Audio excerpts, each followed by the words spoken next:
जिस मूवी को आज मैं एक्सप्लेन करने जा रही हूँ वो हैचेट पार्ट 2 है। ये मूवी अपनी पिछली मूवी से लिंक्ड है। इस मूवी को अंडरस्टैंड करने के लिए पार्ट 1 देखना कंपलसरी है, वरना वीडियो समझ नहीं आएगी। और अब चलते हैं मूवी की एक्सप्लेनेशन की तरफ। ये मूवी एग्जैक्ट वहीं से स्टार्ट होती है जहाँ पर पार्ट 1 एंड हुआ था, जहाँ क्राउली ने मैरी बेथ को पकड़ लिया था। मैरी बेथ अपनी जान बचाने के लिए उसकी आँख पर मारकर उसकी आँख फोड़ देती है और वो पानी में जा गिरता है और मैरी बेथ मौके का फायदा उठाकर वहाँ से दूर चली जाती है। तब किस्मत से एक आदमी जैक जो उसे देख लेता है और अपने घर ले आता है। और जैक कोई और नहीं बल्कि वही आदमी था जो चिल्ला चिल्ला कर उन लोगों को उस सौंप पर जाने से मना कर रहा था। मैरी बेथ उसे बताती है कि विक्टर क्राउली ने सबको मार दिया है और अब वो उसके पीछे पड़ा हुआ है। तब जैक कहता है कि उसने तो उन सबको रोकने की बहुत कोशिश की थी, लेकिन किसी ने भी उसकी एक नहीं सुनी। वो कहती है कि वो अपने फादर और भाई को यहाँ पर ढूंढने आई, लेकिन क्राउली ने तो उनको भी मार डाला। जैक उससे उसका नाम पूछता है, तब वो अपना नाम मैरी बेथ डेंस्टन बताती है। उसका नाम सुनते ही जैक को पता चल जाता है कि ये सैमसन डेंस्टन की बेटी है। जैक उसे कहता है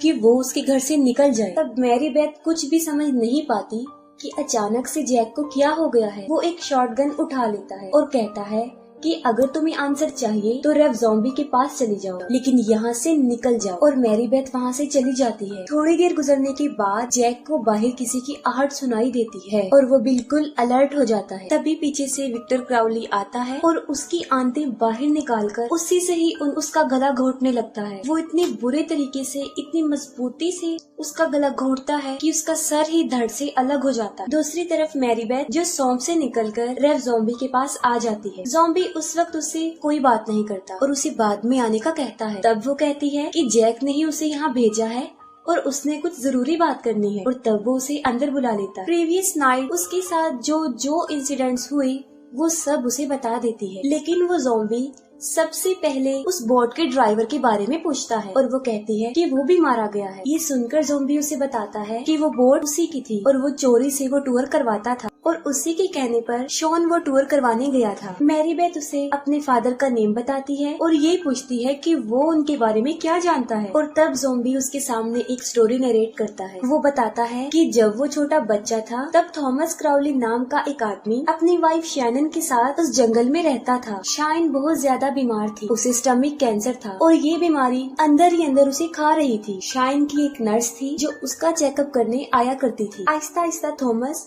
और वो नर्स एक दूसरे के काफी क्लोज हो गई और ना चाहते हुए भी थॉमस अपनी वाइफ को धोखा दे रहा था, क्योंकि वो हालात से काफी मजबूर हो चुका था। उसकी वाइफ अब सिर्फ एक जिंदा लाश की तरह थी जो अपने मरने का इंतजार कर रही थी। थॉमस रोज उसे थोड़ा थोड़ा मरता हुआ देख रहा था और उसका दुख दर्द समझने वाला कोई नहीं था। इस वक्त में जब वो नर्स उसके करीब आई तो वो भी अपने इमोशंस को कंट्रोल नहीं कर पाया। काफी दिन तक वो अपने अफेयर को शाइन से छुपा कर रखते हैं, लेकिन फाइनली वो दिन आ जाता है जब उन्हें ऐसा लगता है कि शाइन मर चुकी है और उसी दिन वो हमेशा के लिए एक दूसरे के साथ रहने का डिसीजन लेते। लेकिन शाइन अभी मरी नहीं थी और वो उन दोनों को रंगे हाथों पकड़ लेती है और तब वो उनके होने वाले बच्चे को कर्ज देकर मर जाती है। और आखिरकार वो दिन आ जाता है और उनका बच्चा पैदा होता है तो वो इतना बदसूरत होता है कि उसको देख कर ही उसकी माँ मर जाती है। हालांकि थॉमस भी विक्टर से नफरत करता था, लेकिन वक्त गुजरने के साथ साथ वो उससे प्यार भी करने लगता है क्योंकि वो उसका इकलौता बच्चा था। और फिर हैलोवीन की वो रात आती है जब 3 बच्चों की शरारत से विक्टर क्राउली मारा जाता है और 10 साल गुजरने के बाद थॉमस की जिंदगी का भी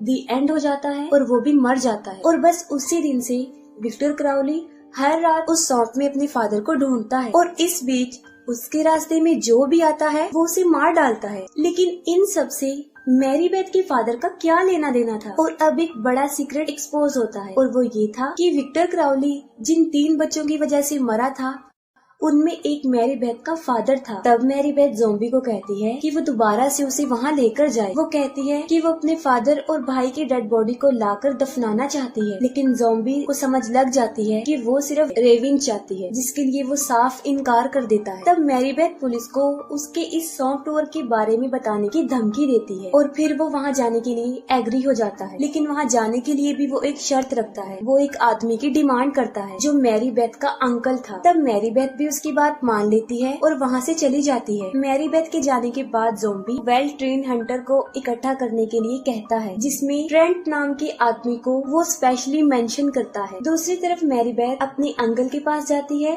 और उसे सारा इंसिडेंट बता देती है, जिस पर उसके अंकल कहते हैं कि विक्टर क्राउली सिर्फ एक अफवाह है और उसे पुलिस को बताना चाहिए। तब मैरी बेथ कहती है कि एक बार वो उसके साथ उस सौंप पर चल ले और वहाँ से आने के बाद वो सब कुछ पुलिस को बता देगी। वो इस बात पर एग्री हो जाता है और वो दोनों वहाँ चलने के लिए तैयार हो जाते हैं। मैरी बेथ फिर से ज़ॉम्बी के पास जाती है और वहाँ पर वो सारे हंटर्स इकट्ठा हो चुके थे। ज़ॉम्बी उन सब हंटर्स को बताता है कि उन्होंने वहाँ पर उसकी बोट ढूंढने जाना है, जिसके बदले में वो उन्हें इनाम भी देगा। वो कहता है कि इस बीच उन्हें किसी का शिकार भी करना पड़ेगा। और जैसे ही वो विक्टर क्राउली का नाम लेता है, सब वहाँ से उठकर चले जाते हैं और वो आदमी ट्रेंट भी वहाँ से जाने लगता है। तब ज़ॉम्बी उसे डबल मनी का लालच देकर किसी तरह रोक लेता है। वहाँ पर बहुत ही कम लोग रह चुके थे। वो उन्हें कहता है कि बोट लाने के $500 और क्राउली का सर लाने की $5000 कैश देगा और वो लोग पूरी तैयारी करके वहाँ से निकल पड़ते। वहाँ पहुँचते पहुँचते उन्हें शाम हो जाती है। वो सब वहाँ पर बोट ढूंढने लग जाते हैं और देखते ही देखते रात हो जाती है। टाइम बचाने के लिए वो सब एक दूसरे से अलग होकर बिखर जाते हैं। उन लोगों में मैरी बेथ, उसके अंकल, ज़ॉम्बी, जस्टिन और वो आदमी ट्रेंट क्राउली का घर ढूंढने जाते हैं, जबकि उन हंटर्स में 2 आदमी एलिगेटर्स पकड़ने लगते हैं, क्योंकि उनका मानना था कि विक्टर क्राउली सिर्फ एक कहानी है, रियलिटी नहीं, और उसके पीछे टाइम वेस्ट करने की बजाय वो एलिगेटर्स पकड़कर पैसा कमाए। और तभी उन्हें क्राउली की आवाज सुनाई देती है और वो सोचते हैं कि शायद उनके साथ कोई प्रैंक कर रहा है। तब एक हंटर आगे बढ़ के चेक करने की कोशिश करता है और झाड़ियों में से क्राउली निकल कर आता है, जो उसे दबोच लेता है। वो हैचेट से उसे बार बार मारकर खत्म कर देता है और वो आदमी जो अकेला रह जाता है, वो बोट स्टार्ट करके वहाँ से भागने की कोशिश करता है, लेकिन विक्टर क्राउली उसे भी पकड़ लेता है और बोट के प्रोपेलर में उसका मुंह देकर उसे भी मार डालता है। दूसरी तरफ ज़ॉम्बी जस्टिन को बताता है कि उसके पास क्राउली को मारने का प्लान है। वो उसे बताता है कि क्राउली के मरने में जिन 3 बच्चों का हाथ था, उनमें एक था मैरी बेथ का फादर, दूसरा उसका अंकल और तीसरा वो आदमी ट्रेंट, जिसे वो डबल मनी देकर यहाँ पर लाया था। मैरी बेथ के डैड को तो क्राउली ने मार डाला और जब वो इन दोनों को भी मार डालेगा तब उसका रेवेंज पूरा हो जाएगा और क्राउली का ये चैप्टर यही क्लोज हो जाएगा और वो सौंप फिर से खुल जाएगा और उसका टूर का बिजनेस फिर से कंटिन्यू हो जाएगा। ये सब कुछ वो काफी देर से सोच रहा था और आखिर उन्हें विक्टर क्राउली का घर मिल जाता है, लेकिन वहाँ पर कोई डेड बॉडी नहीं होती। मैरी बेथ के भाई और उसके फादर की डेड बॉडीज भी वहाँ से गायब थी। उन लोगों के साथ आए हुए एक लड़का और लड़की लेटन और एवरी बाहर होते हैं और तब एवरी को पता ही नहीं चलता, क्राउली लेटन का सर ही काट देता है, लेकिन जब तक उसे पता चलता काफी देर हो जाती है और क्राउली उसे भी मार डालता है। उन हंटर्स में जॉन और वर्नॉन को झाड़ियों में से किसी की आवाज आती है और तब वो दोनों चेक करने जाते हैं और तब क्राउली एक बड़ी सी चेनसो उनके सामने लेकर आ जाता है और पहली ही बार में दोनों को बीच में से काट कर उनके 2 टुकड़े कर देता है।